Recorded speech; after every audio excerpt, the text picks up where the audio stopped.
Yes, welcome into the swing. We are back after I wouldn't say time off, but we wanted to give it some distance. The end of the season, some distance. We knew that the transfer portal would be heating up, and we wanted to have a little bit of a clearer idea of exactly what things would look like before doing a show. I know that there were a number of people in my mentions once or twice here in the last few weeks asking where the swing was. Here we are. Jesse, it was I would say a disappointing end, obviously, to the season. You lose a game 98, 91, 89. You have an absolute ridiculous performance from John Tanji, and the season comes to an end in what was a very fun season, but one that ended up the exact same way as every season since 2017, which is without a trip to the Sweet 16.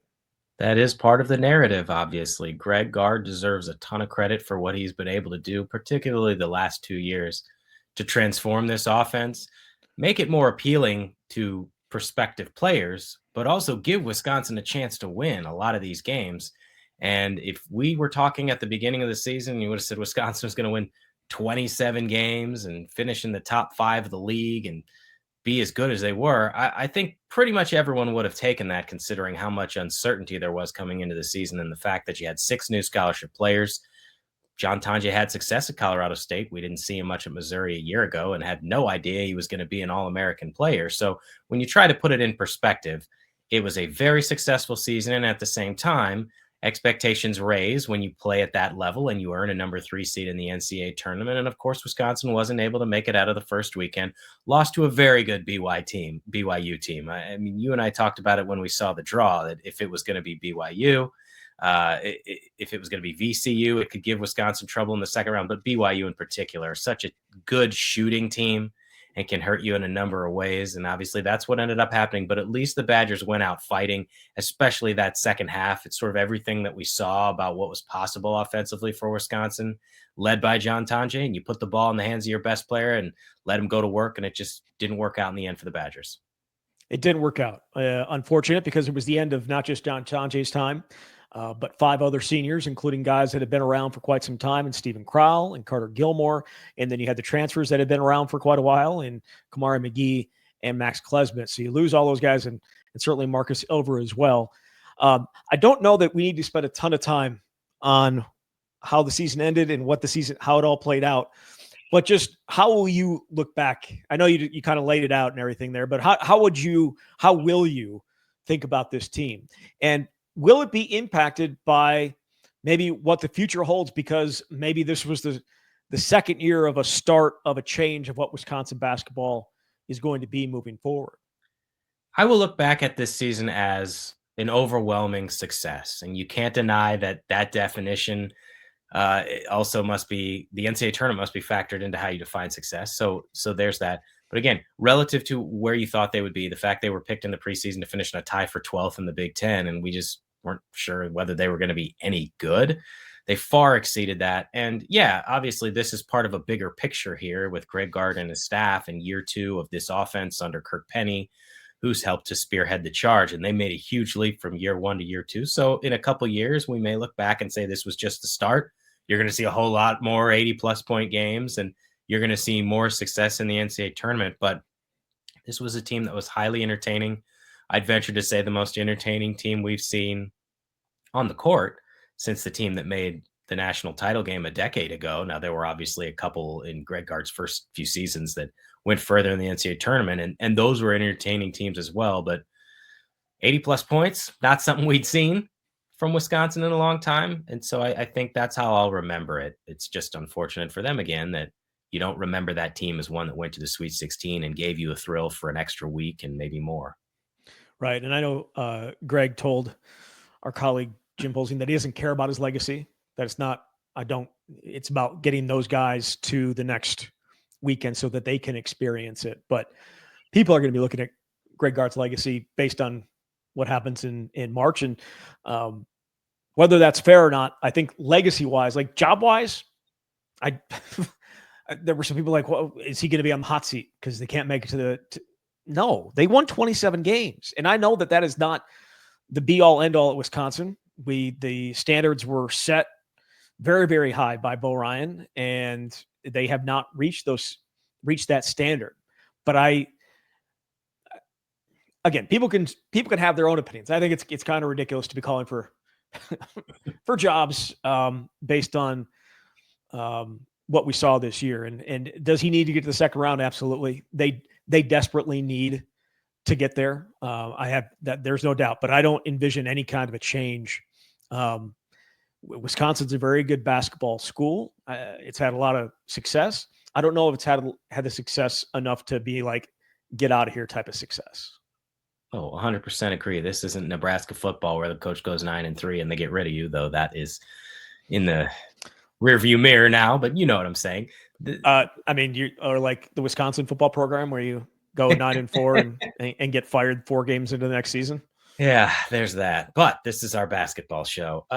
Yeah, I mean, again, I think Greg has done everything you could to move this program forward. And I know we're going to get into the transfer portal hall so far. That gives me a lot of encouragement, what you're able to do because you've been preparing for this. And I think one thing that I've come to appreciate here in this last year is his openness and willingness to talk about what the new landscape is, but really the adaptability that he has. And you could say the same to how you've structured your offense while trying to implement some of the same defensive principles. But no, I mean, he's again, you're coming off a 27-win season, a 3 seed in the NCAA tournament. And now the standard, I would say, at Wisconsin is NCAA tournament berths and put yourself in a good position potentially to make a run. It's one thing if you're just not going consistently, but that's not where Wisconsin is right now. And so while it is a disappointing end, I do think there are some things to be encouraged about. Yeah, for sure. And look, the last 2 times they've been in the tournament with a seed like that, they've lost in the second round, right? In 22, when you were, you lose Chucky and Johnny Davis wasn't healthy, and you were in Milwaukee, and you couldn't get past the first round or past the second round there. And then last year, you get hammered by James Madison, or not hammered, but taken care of pretty well. This one, they were right there, and obviously John Tonje had to have a ridiculous effort down the stretch to put them in that position, but they had a shot to tie the game and perhaps win in overtime. And they certainly had all the momentum going in if they had been able to get that game to overtime. But I know people are disappointed, and I think Sweet 16s are something that you absolutely have to strive for and get to that second weekend, and they haven't done it. But you're not firing a coach that won 27 games, and you're not putting a coach that won 27 games on a hot seat. So I think like there are some people that have talked like that, and it's by far not the majority of people. But I've seen quite a bit of it, especially right after the game, which is now a couple weeks old. So, but you're right. As I said, not going to spend a ton of time on what happened. We're going to look forward. But before we look forward, kind of have to look back just a little bit here for a second. We'll start with transfer portal losses, because I don't know that there's a ton here to talk about. Obviously, I shouldn't say that. That's probably unfair to Daniel Freitag. Daniel Freitag, the 4-star recruit, we did a special show when he committed a couple of years ago. But the expectations were high. I know we were before the season.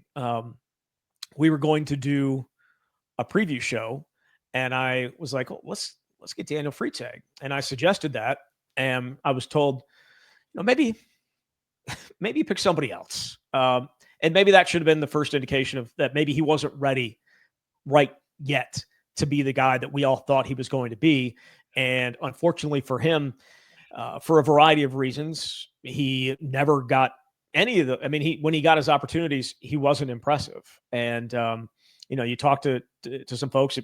It wasn't something that was overly impressive in practice either. And so, I mean, turn on his practice highlights; they look pretty good. But I feel like you can do that. Pretty much anybody can do that. I just don't think that he was ready, and it sounds like he was not somebody that was going to be ready next year either, unless something significantly changed significantly for him. A lot of the excitement stems from, well, recruiting rankings and what happens in recruitment. Sometimes you can get enamored with somebody, and it's understandable why. Again, he's a 4-star prospect. He was the highest rated player to sign with Greg Gard, and he's the highest rated point guard to sign with the Badgers in program history. And high school ratings are They are what they are. You're making projections based on what you've seen so far, and that doesn't guarantee that it's going to translate to the next level. Certainly out of high school, you say he's got everything going for him. He picked Wisconsin, a lengthy relationship with Greg Gard. I mean, I remember talking about this, but remember when he was briefly considering the idea of playing football, because he was a really good football player in Minnesota as well. And he shows up for Wisconsin spring practice, and who just happens to be there on the sideline? It's Greg Gard. I think Joe Krabbenhoft was there too, and they were obviously spending a long time talking. But it's things like that that helped Wisconsin land Freitag. Well, when he got here, there were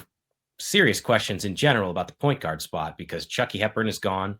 I remember talking to Daniel last year after this all went down because he said it opens up a whole new opportunity for me and I have to be ready. And we know what happened. John Blackwell was able to assume that responsibility. And then Kamari McGee, we saw what he was able to provide. It made a lot of sense. And then there's just not a lot of minutes left over. And you saw at the end of the season when they were in a pinch, they put Cameron Hunter in there, who has since entered the transfer portal and did not look ready when he was in. And so it was clear to the staff very early that Daniel was just not ready. Greg said in the preseason, there were things that he did that you just couldn't teach in terms of the electricity that he could provide. And at the same time, you've got to be able to adjust to the speed of the game. You've got to be trusted by the staff.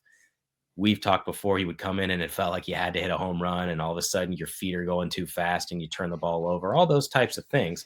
That's not to say he isn't a really talented kid who will have success at a different school, but yeah, it wasn't going to happen. It didn't happen this year. And it was very clear that when they had candid conversations, they didn't feel that it was going to happen next year. And we're in an era now where waiting 2 years for anybody, let alone someone who's as highly rated coming out of high school as a Daniel Freitag, is just not as realistic as it once was. And even if you were to wait 2 years, there's no guarantee that in year 3 you'd be able to make the leap or that Wisconsin wouldn't go to the transfer portal again. So that's a tough decision, but one that ultimately he made. And now both parties are moving on.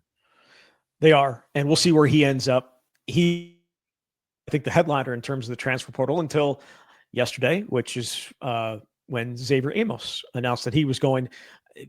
I think Xavier, he obviously transferred in from Northern Illinois and had his moments this year and had some games. And it felt like maybe towards the end of the season, there was some improvement happening.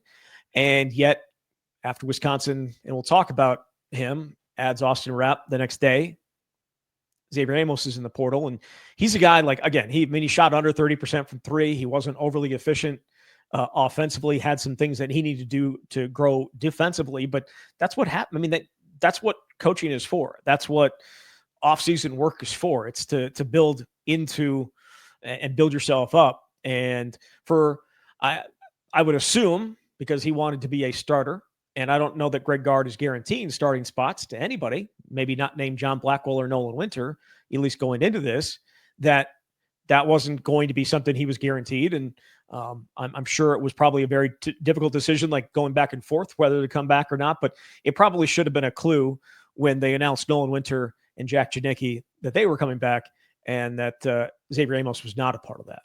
It would seem that the timing is indicative of someone who wanted to have a bigger opportunity, and he would have been a part of the rotation. You could just look at the roster right now, and we'll go over that because we're going to discuss the portal additions, who's coming back, all that.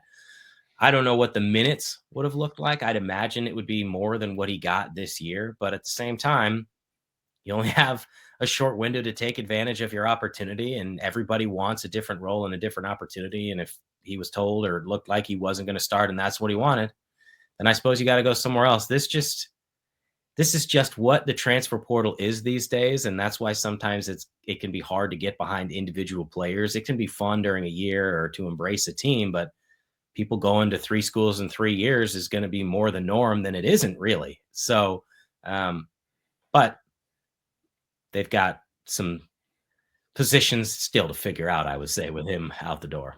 Absolutely. And the other guy the other scholarship player out the door, Chris Hodges, who never truly was able to find any footing here in terms of being able to help on game days. I was scout team and all that good stuff. He was a guy that didn't get to play his senior year of high school because of COVID.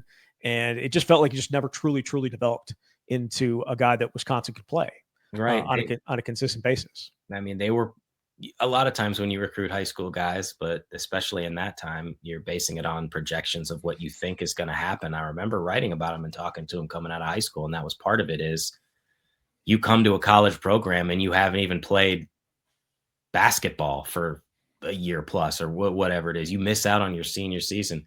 He shot an extremely high percentage his junior year. I want to say it was over 70%. It was something ridiculous, but you're also playing against high school players that are several rungs below what the Big Ten is, and just never was able to find his footing here in terms of regular rotation players. So if you've got a chance to do that somewhere else, then go for it.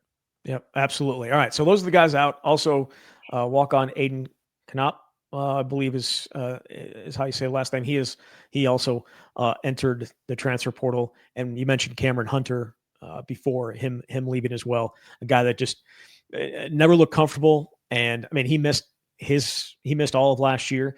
So there was a lot of similarities in some of the guys that they brought in from the transfer portal last year because they were not their first choices. John Tonje obviously was a grand slam. The other two, Cam Hunter unfortunately was a miss, and Xavier Amos may have been more if he would have stuck around for his second year. But you'd have to say that a nice bench piece, I guess, is what you could say about Xavier Amos. Now, to the exciting part of this for Wisconsin fans, and that is the transfer portal ads. Because unlike last year, and who knows how it'll play out, unlike last year where they missed out on a lot of their top targets, they hit a lot of their top targets this time around. They got obviously Nick Boyd from San Diego State. They got Andrew Rohde out of Virginia, and they got Austin Rapp from Portland.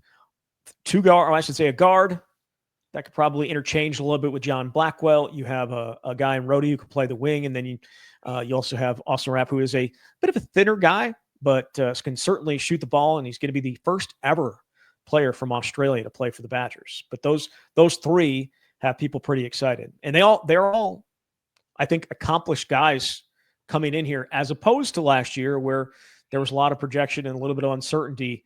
John Tonje had been productive at Colorado State, but he had missed a year. Cam Hunter had missed a year after being productive for Central Arkansas, and then you obviously had Adrian Amos, who was productive at Northern Illinois, but against major competition, it was going to be a step up. It feels like all these guys, and we'll see, it just feels like all these guys are a little bit more proven than maybe what we saw coming in last year. Yeah, I said before, there's a lot to be excited about. Unlike last year, they're hitting their top of the board targets. Some of the first people that they're in on last year, there was a lot of hand wringing, and understandably so, because they were bringing people here for visits, and then those guys were waiting, and then those guys were picking other schools. And Wisconsin was in a spot where they have to keep on going down the line to fill those positions. And again, you went 1 for 3 there, and that was a huge one that they got. But we can go one by one on these guys. All of them bring something that is much needed at Wisconsin. You can start with the most recent addition, which is Nick Boyd, who's coming from San Diego State. True point guard, or however you want to put it, guy who can handle the ball. Just a great ad for Wisconsin, certainly on paper. Someone who averaged nearly 14 points a game, gave you 3.9 assists, I think 3.9 rebounds, and who has a huge resume. Before he was at San Diego State, he was at FAU, and he was on the team that he was a really good player on a team that surprised everyone and went to the Final Four. So he's got that postseason experience. He gives you instant productivity, everything you would want from that type of position, and he can pair with a John Blackwell. If you go on down the list, the Andrew Rohde one to me is really interesting. This is a 6'6" wing who shot over 41% at Virginia. I actually talked to his high school coach after Andrew committed at Brookfield Central. And it's an interesting story because he committed initially to St. Thomas, which is a Summit League school in Minnesota. And those were really the best of his offers. He was a mid-major player. He was kind of always maybe the third guy and overlooked because there were other guys who were going to go D1. You can look at his AAU team. Brookfield Central's had a lot of success. Obviously, they've been a very good program. And he was like, I think his coach said he was, 5'10", 100 pounds as a freshman, just ridiculous. And then hit that growth spurt. And it wasn't, he was a good player, but his senior year, he averaged like 28 points a game and he totally blew up. And his coach was saying, like, by the end of the season, Wisconsin's coaches were watching, much like some other power conference schools, and they were like, oh, we'd be interested in him. And maybe it's a situation where if you enter the portal later, but he'd already signed with St. Thomas, and it was just kind of really late in the process. But after 2 years at Virginia, where he started 53 games, he gets to come home and play and fill a vital role. He can be a really good shooter. He can play some different positions. And so it's, I think in a transfer portal era, it's nice to have these kinds of stories of guys who at least understood the Badgers and can come home and play. And then the others is Austin Rapp, right? A guy who played at Portland and was I believe the WCC freshman of the year up there after shooting, I think it was right around 35, 36% from three. He can stroke. He's a guy that can step out and do exactly what Wisconsin wants in their bigs. I mean, you put him and Nolan Winter together, and Winter, I think, ended up shooting around 35 this year. Those two guys in the front court. And again, I would assume that they play more together than Stephen Crowell and Nolan Winter did, but I guess we'll see how that plays out, because obviously there are some other ads that are going to have to happen here for Wisconsin to fill out the rest of the roster. But I like the addition. I mean, Rapp is definitely what fits this offense now, especially. All three of these make so much sense for exactly what Wisconsin was looking for. This is a 6'10" big man who can step out and stretch the floor and do all the things that traditional Wisconsin big men have been able to do. And he can pair with a 7-foot Nolan Winter, and that can be your starting front court. What they've been able to do is add three pieces as of now. Again, we'll see how the roster plays out, but you can plug all three of those guys into the starting lineup. You would expect to do so given what the roster looks like now and the value they have, and put them around two guys who have been here for a couple of years that are the cornerstones to this team. So there is so much to like about what that top five can be. And I think, and I would assume, generates a whole heck of a lot more excitement going into the season than people felt a year ago. So I don't know how much more Wisconsin to this point could have done through the portal to build and add to improve the program. Yeah. And you saw some of the way too early top 25s come out, which is, you do it in football. I mean, it's a total crapshoot. You do it in basketball, it's even more so of a crapshoot. Now things are moving a little bit move a little bit faster in basketball, but there are so many guys that are still out there, so many rosters that are still so uncertain, Wisconsin's included. So like you'll get like a variety of like what the top 25s could look like. There are so many different teams that are filling out top 25s than maybe they were a few years ago. Like Wisconsin, I think ESPN had Wisconsin at 14. One I didn't even have a minute. So like it goes all over the place, and it's just so hard to do at this exact moment. Maybe you wait until June to start doing that, but that's not what's fun. What's fun is to see lists of who's going to be good next year, and that's exactly what happens right after the national champion is crowned. And what a Final Four it was. A fun Final Four, not overly beautiful game, I think, in the championship last night, but it was the drama was there, and certainly the drama of the semifinals was amazing. I have to admit, I really did enjoy the second game that night with how that all played out. That said, Wisconsin is probably going to be that.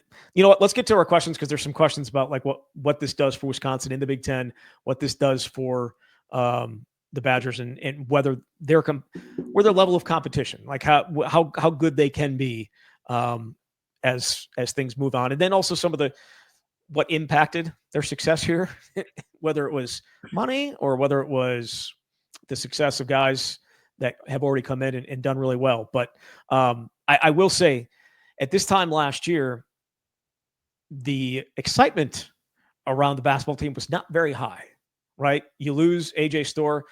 The Chucky thing didn't happen for like another, a few weeks. Like they had already come back and started workouts by the time he ended up going to Louisville. So the excitement wasn't there. There's a ton of excitement with the three guys that they were able to bring in. And we haven't really talked about John Blackwell yet. He is going to test the NBA draft waters. It feels like a guy that is going to just go and hear what they're going to say about him, and he'll be able to come back. And his plan is to come back to Wisconsin. I've seen some people say he's going to come back to Wisconsin. I'm not saying he's not. I'm just saying it feels like the program has a pretty good gauge on his mindset, but it did say plan as opposed to will come and play his final game or his final season or his junior season at Wisconsin. But you feel pretty good about him coming back? I mean, he has said absolutely every right thing you could possibly say about wanting to be a Badger and wanting to leave a legacy here. And I haven't seen a Badger tattoo on him yet, but I mean, not like that certainly guarantees you anything, but it feels like if he is not going to be in the NBA next year, he's going to be in Madison. He's got nothing to lose and everything to gain by doing this, and that is why this process exists, because he had a really good sophomore season. He can go and see what it's like to play against pro level competition and get that feedback.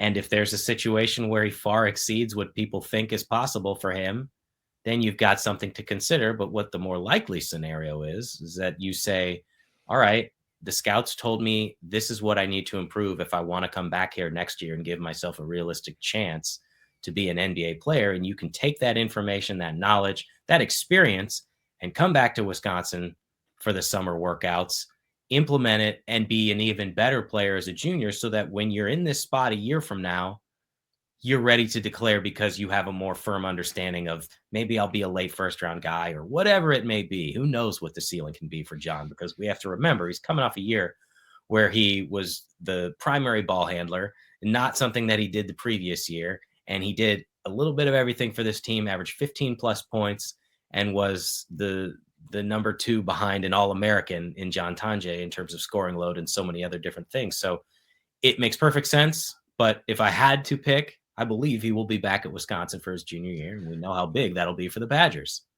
Again, I want saying he's not. I believe he will be. I'm just saying there was not a will there. It was the plan is. Yes. That's all I'm saying. That's all I'm saying. I firmly believe he'll be here as well. All right, let's jump into some of these questions. Ryan says, do you have any sense of how much the relative ease of getting nearly all their top portal targets is a result of a larger NIL budget versus success that Store and Tanje in back-to-back years? Maybe a little bit of both. And I think suggest a little bit of both. It has to be both. You can't deny what Wisconsin did offensively and the appeal that has to players who don't want to play in a 40 to 38 game or whatever it may be, 50 to 48. But the money has to be, if we're realistic, a factor here. What I think is interesting is not knowing what the numbers are and where that money is coming from, because a lot of these schools, Wisconsin included, has been banking on a revenue sharing process that is not finalized. But if that isn't part of the equation, and I imagine it is, and their NIL budget, I think, from a basketball perspective, has consistently increased. I remember talking to Greg about this before the season because he's been willing to be open about all these things. And what the expectation was last year, the market was so much higher than where Wisconsin was. And we know that Greg and the staff were able to formulate kind of a wing of the NIL that went to basketball. But I think they're clearly better positioned from a financial perspective when it comes to basketball. I just don't know what the specific numbers are on the NIL side or the non-revenue sharing side. But when you throw that in the mix as well, that's a whole heck of a lot more money. And when you put all those pieces of the puzzle together, it's an awfully enticing place to come play. Hey, we're going to pay you top market value. You can start or play a lot on a team that just won 27 games. By the way, the last 2 years, we brought in a transfer who was an all Big Ten player and then another guy who was an All-American. That can be you too. There's a lot to offer. Yeah, for sure. Luke asks, of the transfers acquired, who's going to make the biggest impact next year? Ooh, I'll go Boyd, just because of the experience, how many games he's played, and I can see him thriving in the backcourt there with Blackwell. But all 3 of them are going to be huge. They're going to, if Wisconsin's going to be successful, all 3 need to be huge, right? I mean, that's fair to say, right? Well, of course. I mean, again, all three. I'm not saying one. You can't hit on it like you did last year. It cannot be a 1-for-3 scenario. Yes, and part of this is we still need to know what the entire roster is going to look like. But if you're bringing 3 guys in to start because of who else you have and where they are in their careers with a lot of young guys and maybe a nice rotational piece, that's different from what Wisconsin ended up having this year, where you had so many seniors who were still here. Yeah. Of the players that left via the portal, which will Wisconsin miss the most? Amos, because he was going to be a key piece. Just look at everybody else who left. They weren't key contributors. Right. Yeah. What else we got here? Where does I guess we're going back a little bit here. Brendan asks, where does this year's team rank among guards teams so far? That strikes me as a different question from like best coaching jobs. Yeah, I mean, it's definitely a different question. What is this? What if you put this team up against the other teams that he's coached? Where would they be? oh boy. Um, I don't know if I know how to answer that question because like the 2020 team, like you caught them at the best version of themselves where they'd won 8 straight games and we never got to see what happened and what if they made a run and you definitively say that's the best team Greg had. But then you had the two teams that made the Sweet 16 and one of them, which was just so close from, well, really both of them. I mean, both heartbreakers, but the Chioza shot and all that stuff. Like I like those teams too. So Those teams are talented. I don't know. I mean, top 4, but I don't know how I can position this team and say it's number 1. It's the most entertaining. Yeah, it's. I don't think it's the best. I the 2020 team was playing the best going into March. Mhm. The teams with Nigel Hayes and Vito Brown and Ethan Happ and Bronson Koenig and Zach Showalter being your top 5. That's for me to sit here and say I would take any of these teams over that. But the way that they played in 22 when they had like none of the guys on that team, the 16 or 17 team, were ever the type of players that Johnny Davis was, or that Tanja was scoring wise, or that AJ Storr was at times. I mean, I guess if I had to rank those 3, I'd put Tanja, Johnny, and then AJ. But I thought they had a better collection of guys, and those were some pretty special talents, especially in the top 5. And then maybe they weren't as deep as maybe this group was, but those first 2 teams were, I don't know if they were Final 4 good. They were Elite 8 good. And if not for a couple turnovers at the end of the Notre Dame game and a ridiculous shot from Chioza. Yeah. What? No, I mean, it's just like for years, it was just Heartbreak City every year. You could almost count on it. Like death. They had the worst 4-year stretch I can think of any team. And I'm sure there's other teams out there that probably had it just as bad. But there's that 4-year stretch where you lose because of Aaron Harrison and then a 8-point lead in the national championship game. And then the ones we've already talked about. Brutal. But those teams right after had very good chance to go to the Final 4 again. So I don't know. That's a tough question, but I wouldn't put this one at the top. Kurt asks, biggest remaining needs, a big man and a wing? Yeah, I think that's fair. And we haven't really talked about this part too, is what's left. We talked about the top 5, but go down the list. They signed Jack Janicki, a key piece. We saw what he was able to do this year. He's only going to be better with this full season under his belt. After that, not a lot of experience here, or really any experience. You have Robeson back, you have Greppy back, who we really didn't see those guys. And you've signed 3 freshmen. And that's one of my big questions going into the season is, will at least one of these guys emerge as a rotational piece? You never truly know until they get here. But I mean, the Hayden Jones kid from New Zealand, Kinziger, like I mean, I wonder if there's certainly opportunity, but so you've got your top 5 that you're really excited about, and at least what you have in Janicki, and after that you have 5 dudes who just haven't played, and so that's what's the challenge here. But because of that, I think it's vital to go to the portal and get some of these more experienced guys that you're not bringing them in to sit. If you have a young guy who surpasses them, fine, that's great because it's created competition, but I would take more wings, more bigs all day. I know that it was reported this morning, Riley Allenspach, who is a big and played for Samford, is in the portal, and the Badgers have reportedly reached out. 6'11", about 250. Could be one of those guys. Could be that guy that could come in and help them if they were to go that direction. Would be a guy that could sometimes allow Nolan to play the 4, if he was going to play the 5, and it would give you need some kind of rim protector, because I don't know that they like I have heard Greg Gard say that he thinks Nolan Winter can be a great rim protector and block shots, but we haven't yet seen it these first couple of years. And in the physicality of the Big Ten, you need some bigger bodies. And does Ricardo Greppi become anything? Right.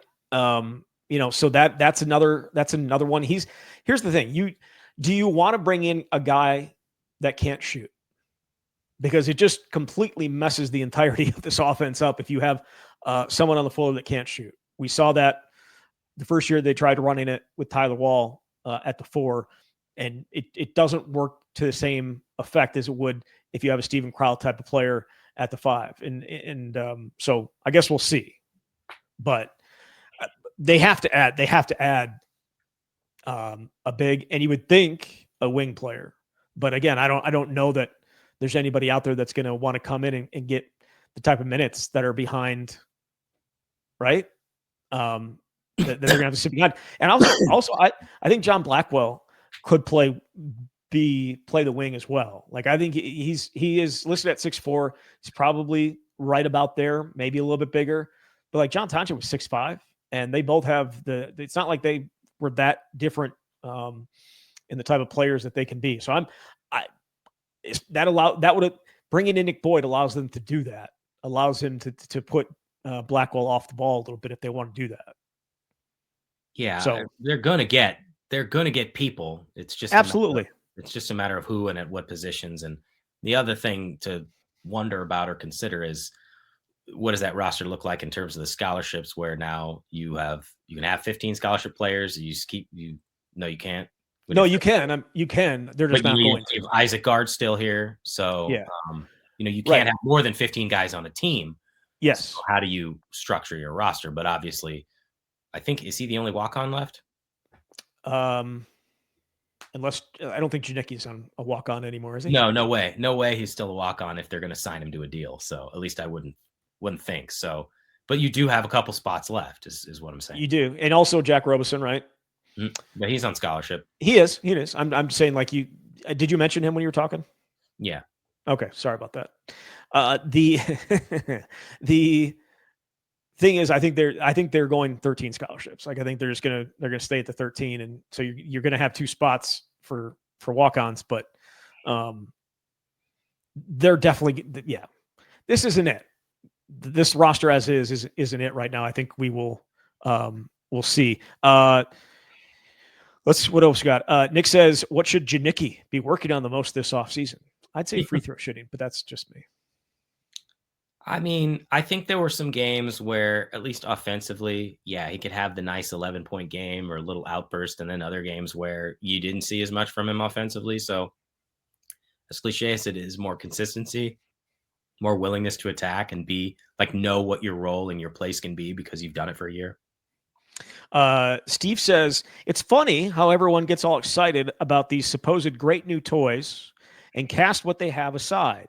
I hope Amos continues to show the improvement like the last third of the season, picks a Big Ten school, and sticks it to us. Is that an overreaction or no? I put it out to the people, and I got pretty much universal overreaction. Steve was not a big fan of me putting his comment out there for everybody to judge, but I feel like I know where you are going with this, where you would be at with this. I'd say it's a overwhelming overreaction on that one. Yeah. Yeah. Again, I understand it. I understand like the idea that you want guys to stick around, but that kind of loyalty to a guy who just showed up 9 months ago, and then ran for the door as soon as perhaps some competition came in the door. I don't know that that's necessarily the person I want give my loyalty to, but Steve can do Steve. If he wanted to be here, he would be here. You can't tell me Wisconsin was like, dude, you got to go. There's a lot of potential with a player like that who can be a rotational piece and improve so much year over year. So look, you don't want to be here, you can go.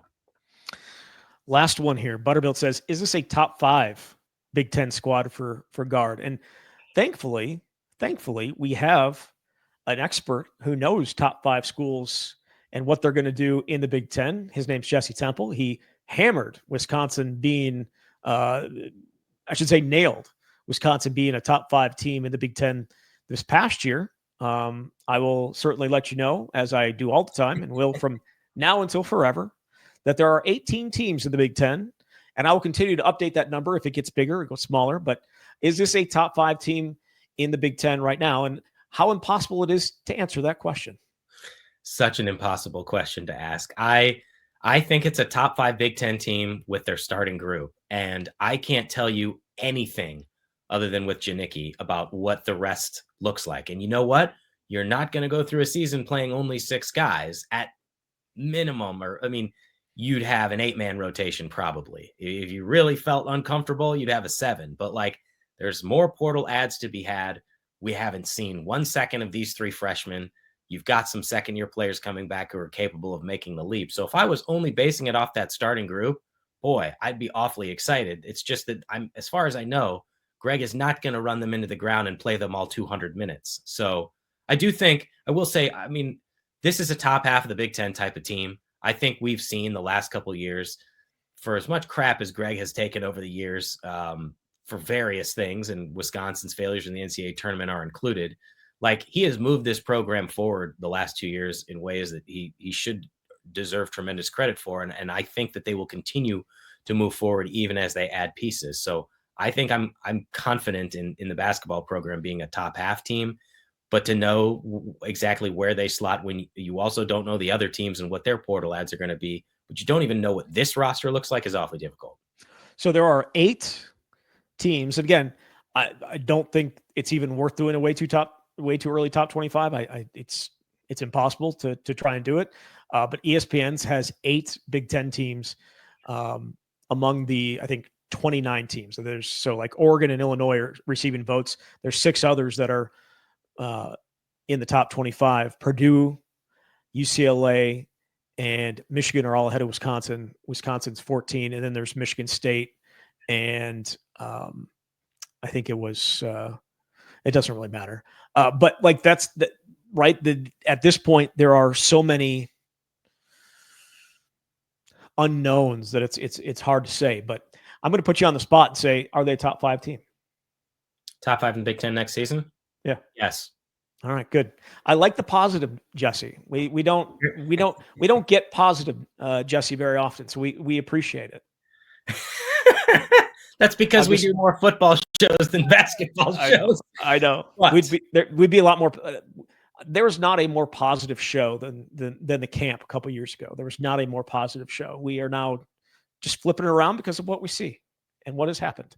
This, for basketball, I've seen a lot of good things from Greg Gard, especially as they've started to adjust to the portal and adjust offensively and doing the things that are needed to be successful in this current environment that we all find ourselves having to navigate. So looking forward to seeing how the rest of this plays out. We'll be back. We are not going to take the rest of the time. We'll be back when this roster gets a little bit more finalized, and we'll talk about exactly what it is. Maybe we can answer, and maybe some of the other rosters in the country, and we'll be able to analyze exactly where Wisconsin is going to fall. But for now, Jesse, thank you very much. Thanks, Zach. All right, there he is, Jesse Temple from The Athletic. You've been listening to The Swing.